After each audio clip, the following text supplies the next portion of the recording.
Good day, everyone. I am Shayamir Kamarudin.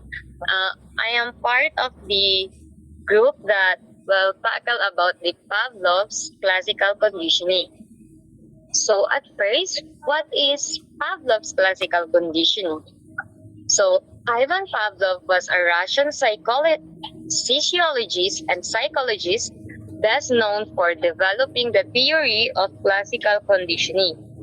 So, his experiment focused on how behaviors can be learned through association. Pavlov originally studied the digestive system of dogs and noticed that the dogs began to salivate not only when the food was presented, but also when they heard the footsteps of the persons that bringing the food. So this observation led him to conduct the experiments on the conditioned responses. So classical conditioning became an important foundation in the field of psychology because it explained how learning occurs through experience and environmental factors. Pavlov's theory continues to influence modern studies in behavior, education, therapy, and animal training. Next po.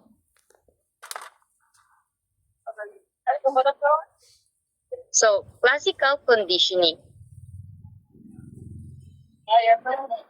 So there is the before the conditioning, the unconditioned stimulus, and the salivation of unconditioned response. So at first, we will notice that when they see the food or kung nakikita nila ang isang bagay na nagpapagutom sa kanila, their saliva will be seen or maglalaway sila. Like how pag naririnig nila ang bell, pag bell naman ang naririnig nila, nagkakaroon sila ng neutral stimulus, which is no salivation or no conditioned response. Which means, before that, wala silang reaction pag nakakarinig sila ng bell. But then, during the conditioning or during the experiment, after using the bell, plus after nila yon magamit o marinig, magpe-present sila ng food, which is another unconditioned stimulus na nagko-cause sa kanila ng salivation or naglalaway. Nagkaroon sila ng another unconditioned stimulus. So after the conditioning, naging conditioned stimulus nila ang bell or ang tunog ng bell, even na wala pang nakikitang pagkain, ay naglalaway na sila. So that's how the conditioning works. It is a practice or association of every learned behaviors. So Pavlov experiments food naturally caused the dogs to salivate, which he called an unconditioned response. He then paired the food with the sound of bell repeatedly. After several repetitions, the dogs began to salivate upon hearing the bell alone without even the food presence. So this learned reaction became known as a conditioned response. Through this study, Pavlov demonstrated that behavior can be shaped through repeated associations between stimuli.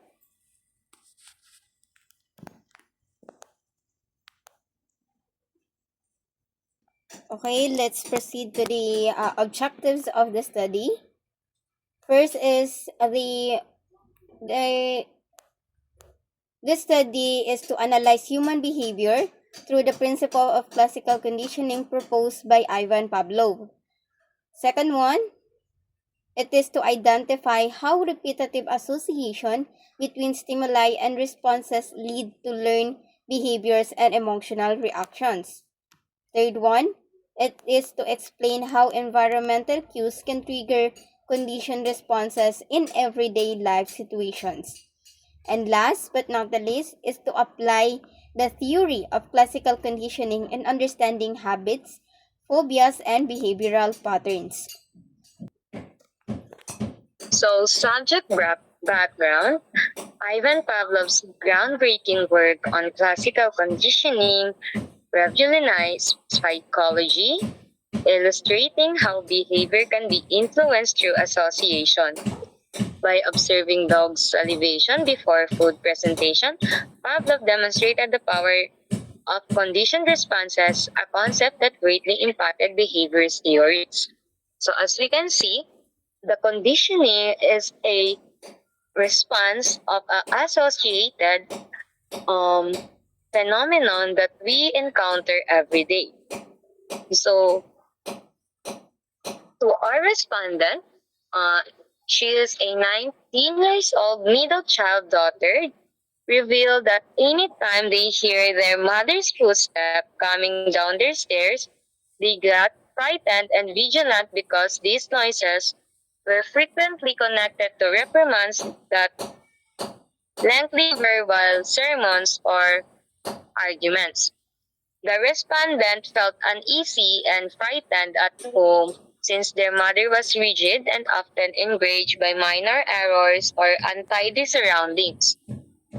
In order to escape being punished, kids eventually learn to get up as soon as they heard their footsteps, act busy, or appear to be working, since their mother was the only person upstairs where ring in their sleepers.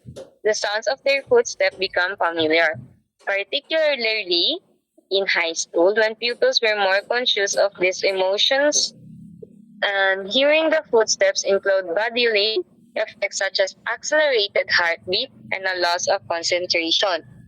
So as we'll see in our respondent, she has an anxiety when she knows that her mother are closer to her. So nagkakaroon siya ng conditioned responses as naririnig nila ang footstep ng kanyang nanay. Their body were actually giving the conditioned response as naging condition na yung stimuli nila to react busily or even trying to do something that they might think na hindi makikita ng kanilang parents, or para lang makaiwas sa sermon, or even minor errors or untidy surroundings. Nagiging clean freak sila as they are scared na magalit ang nanay nila pag may nakita silang mali sa surroundings nila. Next po. Okay. So my name is Shermadian Tima Malangkay, and I'll present the case analysis. So even though the participants' current living situation changed, meron pa rin psychological and behavioral patterns na nag-remain deeply na in-depth sa kanya. So yung sanang footstep is still triggers an immediate na respond of distress such as yung pag-raise ng heart, intense nervousness, alongside the pagiging conscious sa kanilang ginagawa. So, despite the occasional positive interaction sa nanay niya, yung fear is nandoon pa rin, which demonstrate how deeply rooted psychological conditioning can survive long after the original threat has passed. Yun lang po. Good day, everyone. I am Suraifa Elias, and I'll be talking about the psychological analysis in the lens of Ivan Pavlov. So, as we all know, Ivan Pavlov is known for his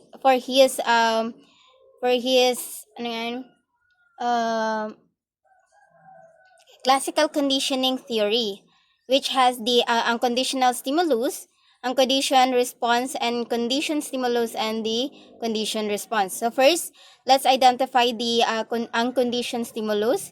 The natural the natural trigger for distress. So sa case ni Ana, ang condition stimulus sa kanya is yung maternal scolding or yung pagdidisiplina nung nanay niya. While ang condition response, ang naging response niya is nervousness, racing heart, and the instinctual flight response. And while then, and because of that repetitive behavior, nagkaroon ng condition stimulus which is na-associate ni Ana yung yung way of disciplining ng nanay niya in the sound of approaching of her footsteps. So, ang naging response niya doon is nagkaroon siya ng anxiety, hypervigilance, and performative busyness upon hearing the footstep. So, 'di ba, usually, yung footstep ng mga nanay natin or yung footstep ng isang tao is just a normal footsteps.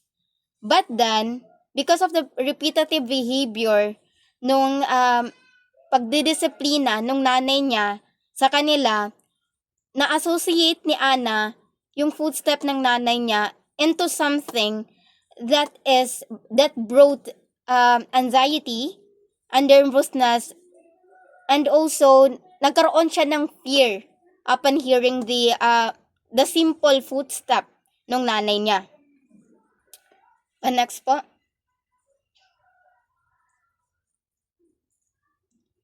So, the emotion as conditioned responses, diba, Ana was repeatedly scolded and labeled useless by her mother whenever a mistake was made. So, consequently, Ana became conditioned to feel distress and alter her behavior the moment she heard her mother's footstep.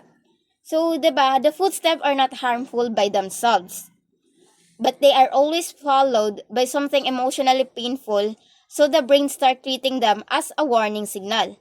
So, what the brain is doing, kung ang ginagawa ng brain natin, na-identify niya yung pattern. So, the brain works like a pattern detector and it asks unconsciously what usually happens after this sound. So, after many repetition, it learns that footsteps means something bad is coming. So, it forms a mental link, the trauma and anxiety in later stages. So, the sound of footstep alone previously is a neutral auditory stimulus, diba? So, upon those repetitive pattern, it became a powerful trigger for a full emotional response. So, panaks na po.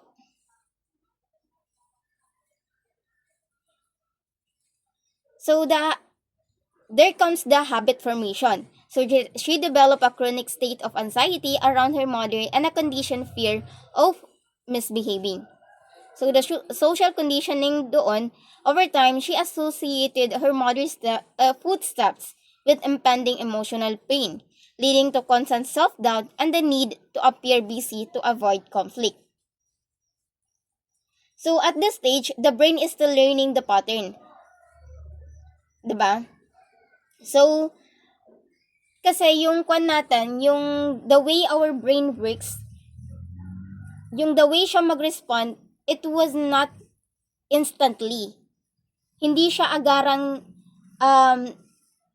kailangan, it takes a lot of time to learn and to condition her body to react to a certain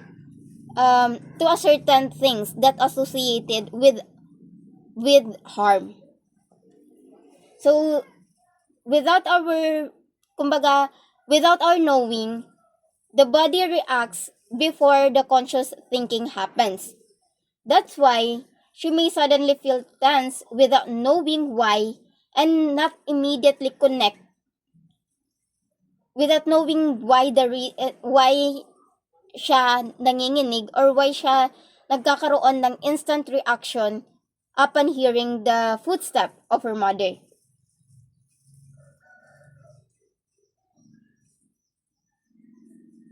So, our brain kasi, yung brain kasi natin is gina-prioritize niya yung survival-related learning. So, next siya po. So, lastly, diba, yung brain natin, nagkaroon siya ng survival instinct. So, this means that our body instantly make yung pag-prepare or yung instant hypervigilance na yun is yun yung naging coping mechanism niya upon the repetitive behavior na na-associate niya with those simple footsteps. And that's all for my report. Let's jump to the conclusion.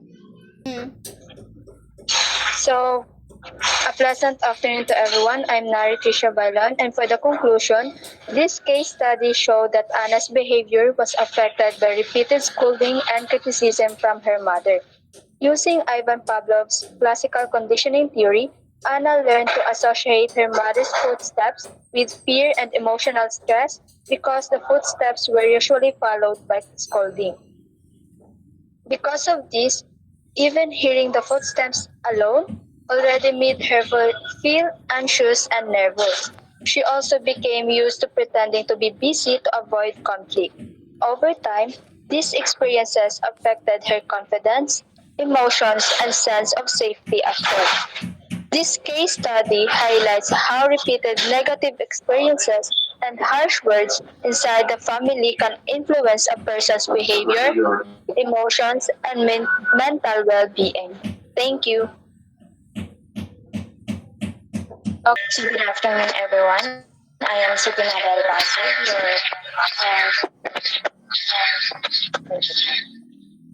your assigned reporter for the recommendations.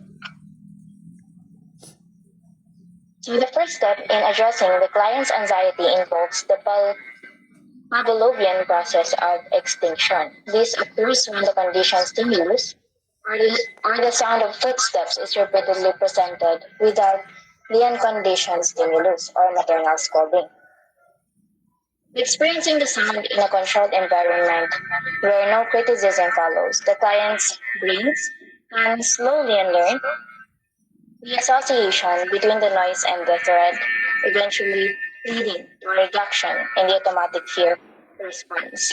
So dito naman sa recommendations, we have collected theories or in the perspective of Pavlov to address Anna's issues regarding her uncontrolled reaction towards the stimulus, which is her mother's footsteps. So kailangan, dito sa extinction, kailangan maranasan ni Anna or ng client yung tunog ng footsteps sa isang safe context. So, instead na kinakabahan siya or nagre-react unconsciously yung body niya into fight or flight response, the goal is to associate this stimulus into a safe context. So kahit mangyari yung footsteps ng mother niya, it should be seen or feel as safe for Anna. Over time, matututunan ng utak niya and na yung tunog na yun ay hindi naman banta. Kaya hihina na yung anxiety niya. And this, dito na rin papasok yung counter-conditioning, which is to strengthen the transition. Counter-conditioning should be implemented to replace anxiety with a new positive response. By intentionally pairing the sound of approaching footsteps with relaxation techniques such as deep breathing or calming music, the client can rewire their nervous system. This technique, often referred to as reciprocal inhibition, makes it physically impossible to feel intense panic while simultaneously maintaining a state of deep physiological calm. So yun na after the extinction, dito naman tayo sa counter-conditioning, which is rewiring the stimulus or yung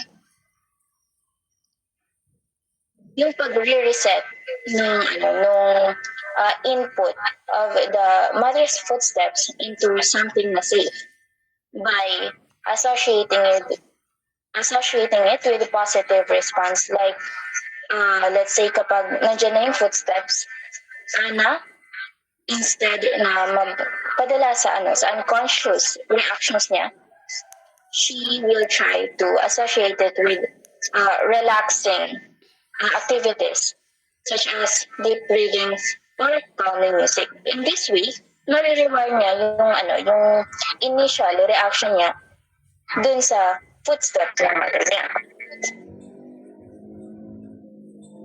So next is yung therapy to focus on stimulus discrimination to help the client overcome generalization, where any familiar sound triggers a state of high alert. By practicing grounding exercises and identifying the differences between the current environment and the original childhood setting, the client can learn to distinguish past trauma from present reality. This helps the brain recognize that the footsteps of the present do not carry the same predictive power of emotional pain as they did in the 7th grade. And finally, breaking the habit of performative vigilance requires targeted behavioral shifts to dismantle the learned coping mechanism. Para naman sa ugali niyang biglang nagkukunwaring busy pag may narinig siyang yabag ng mother niya, gagamit naman tayo ng response prevention. The client should be encouraged to practice remaining still or continuing leisure activities when they hear the trigger rather than jumping up to avoid conflict. By repeatedly proving to their subconscious that inactivity no longer leads to catastrophe, the client can finally dissolve the persistent need for hypervigilance and begin building a foundation of authentic self-worth. Yung goal na kapag narinig niya yung yabag, kailangan pilitin niya yung sarili niya na mag-stay or mag-remain relax. Instead na habang naririnig niya yung footsteps niya is na-feel niya yung need to perform just to para lang mapakita niya sa nanay niya na may ginagawa siya.